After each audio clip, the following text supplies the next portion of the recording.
Hi there, I'm Pastor Brad.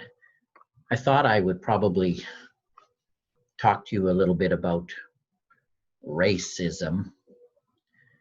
It's tearing our world apart, and you hear it on the news, and it certainly is troubling um, to see what has happened in the last little while.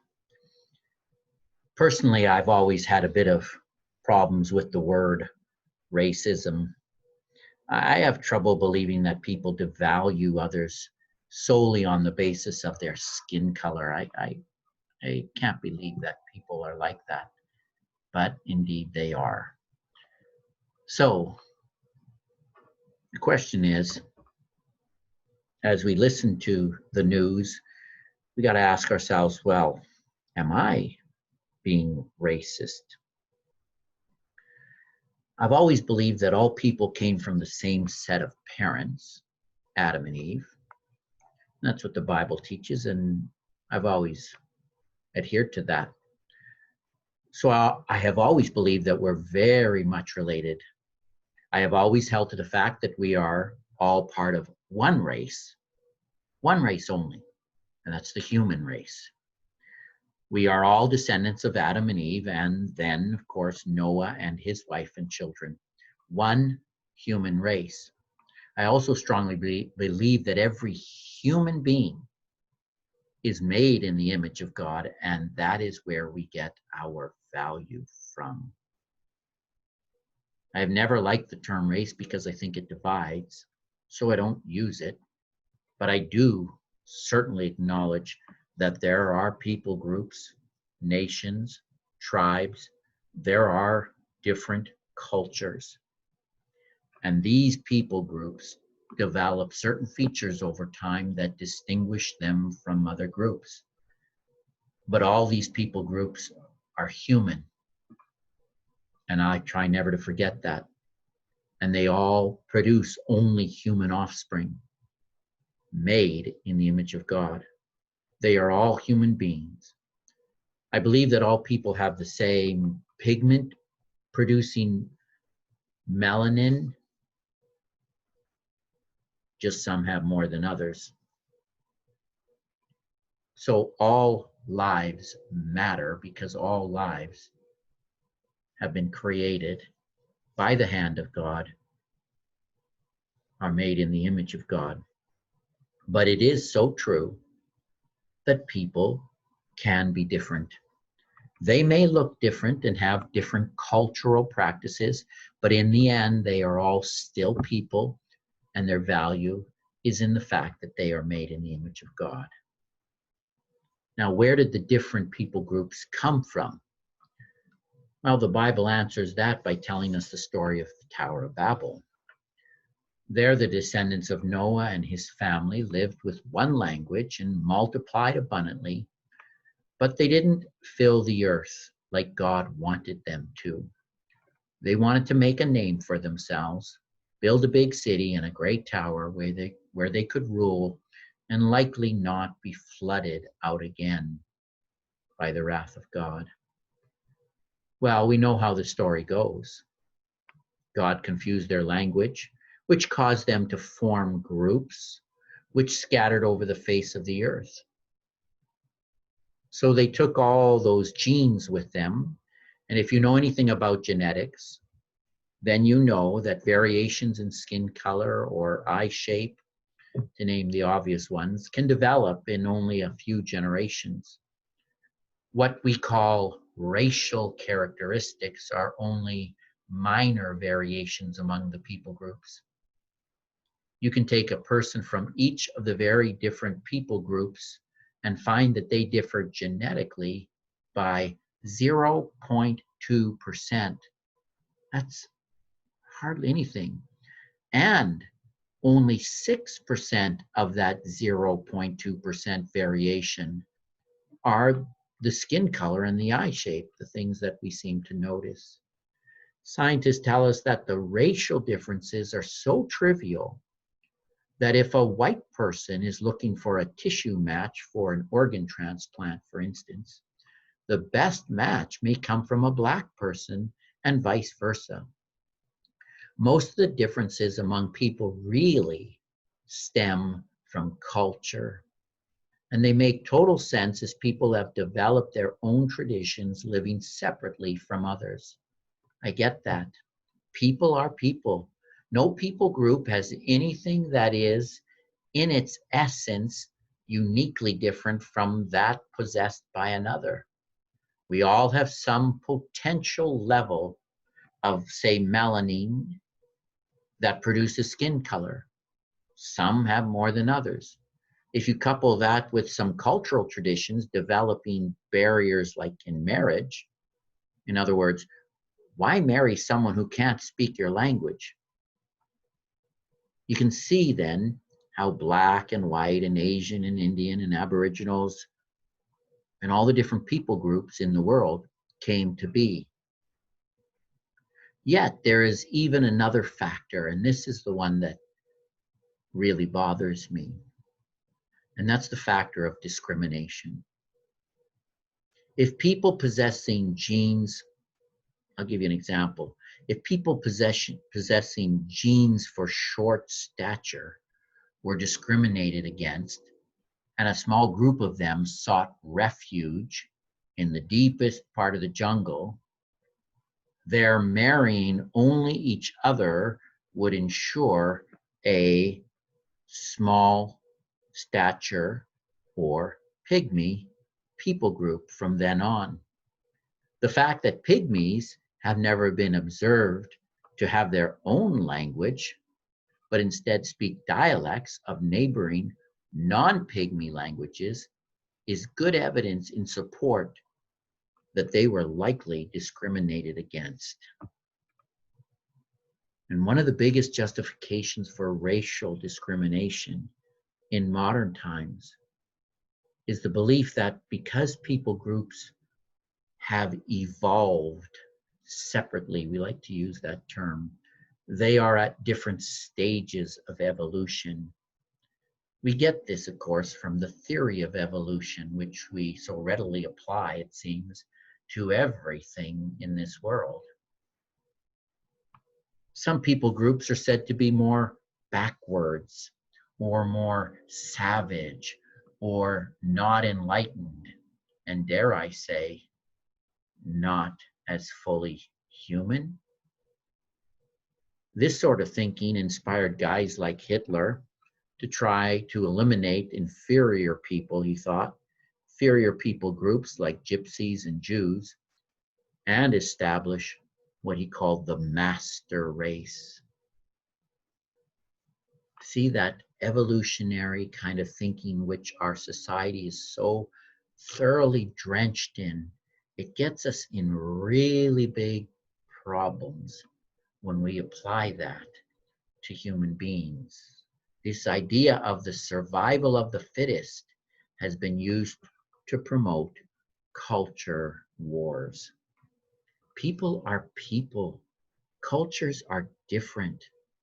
And I don't believe in what has been called chronological snobbery.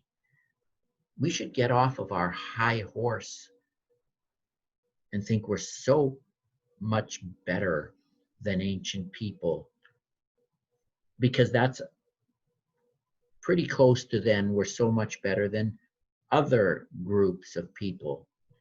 And that's just not the case. We're all made in the image of God, and we are different. Some people like to live simpler. Some people like to live complicated. Some people like technology. Some people don't. So we live in a world of all kinds of different people, and I'm very sad to say that the differences seem to always stand out over the similarities. I'm not so sure why this is. Well, actually, I am. I believe we are all sinful by nature, which means we are all selfish by nature. And we have a habit of putting others down in order to prop ourselves up. To make ourselves look better, it's easy to put someone else down. They are inferior. they are not as advanced as we are. They are more backwards. And that kind of stuff is just absolutely wrong, that whole kind of thinking. So there is racism, there is discrimination, there is abuse, and there is injustice. And it's sickening. And even though I don't experience it or witness it so much in my own life, I have to acknowledge it, that it is certainly in the lives of others. And if I don't acknowledge that, then am I adding to the problem of discrimination in our world? I can't ignore it. I have to acknowledge it. As a pastor, then, I can use my position to teach and promote the value of all people by virtue of their creation in the image of God. I can set an example of loving my neighbor, all my neighbors, no matter who they are or what they do. But there's something else I can do. Well, there's something else that we all can do. And this is why I'm sharing these words with you today. We can be more conscious of people who may feel they are discriminated against for whatever reason. They may be feeling different because they are new to the culture, or they are in a minority, or they speak a different language, or they may even look a little bit different. We can watch for them and even reach out to them. So instead of just the usual chit chat kind of conversation, we can value them by showing interest in their plight. They have stories to tell. We can ask their permission to have a different conversation than we usually have. Try saying something like, hey, if you are willing, I would like to hear what it's like to be Black. I would like to hear what it's like to be a First Nation, or what it's like to be in a newcomer to this culture, what it's like to be new in our neighborhood or in our city, in our company, in our school, even in our church. By asking the questions and hearing the stories, we will gain two very important things. We'll get insight into how people are feeling, and that will connect us with them. And that is powerful. Listening is so powerful. Getting insight into the hurts and the feelings of others. We'll also probably get indignation. Yep. When we hear how people are being treated and how people are hurting, we'll get angry. We'll be more motivated to keep watch and take action when we can. We'll become more attentive, less naive about what is happening to people around us in our community or our neighborhood or workplace, school, or church. We'll be more vigilant about what our elected and appointed officials are or are not doing to actually change the system and make it fair for all citizens, no matter what their predicament. We will become more committed friends who stand by and advocate with our brothers and sisters for what is fair, just, and right for all people, because all people matter. It's pretty clear in the Gospels that Jesus is all in for all people. He really is. And that's how it should be for us. John 3:16, for God so loved the world, not just some of the world, the world, that he gave his one and only Son. Or how about Revelation 7:9? What a beautiful picture of heaven. And listen very carefully, because you will see that heaven will be full of people from every people group. After this, I looked, and there before me was a great multitude that no one could count. Here it is, from every nation, tribe, people, and language, standing before the throne and in front of the Lamb. That passage alone tells us just how valuable people who might be different than us really are to God. Jesus is all in, but how about us? Yeah, please pray.